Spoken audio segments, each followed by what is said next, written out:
Oh. In the Father, ni Son, Holy Spirit. Amen. Papa Jesus, palakadin nyo na si Lulu at Lula.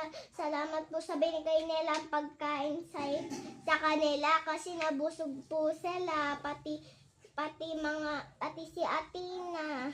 Sana po makalakad na si Lulu at si Lula.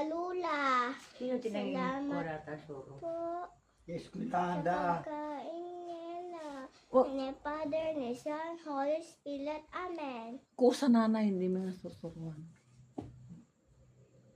Pagmanta mo na nagita nga ko ni. Basta siya na lang siya. Luwag nga gado mailid di ba sa kanti kanin na dato ulit. Pag-alala ko. Kusa data nga kaskasta. Pakpakan at dato. Magkatoy. Damdaman, lalaro ka ni Atina. Ganon siya talaga. Tuwing gabi bago kami matulog. Minsan pa sabi niya, salamat po Papa Jesus sa binigay mong ulam ko kasi nabusog ako.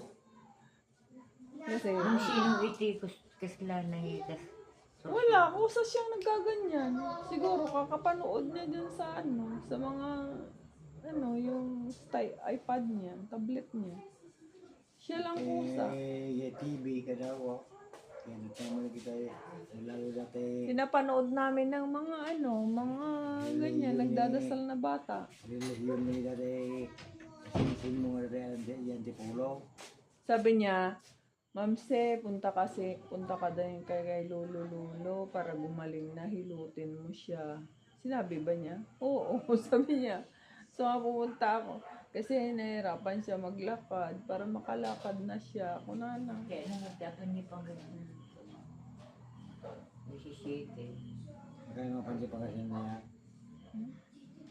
Aga na di baboy na. Di Baka so. na ibaboy ka pa. Sa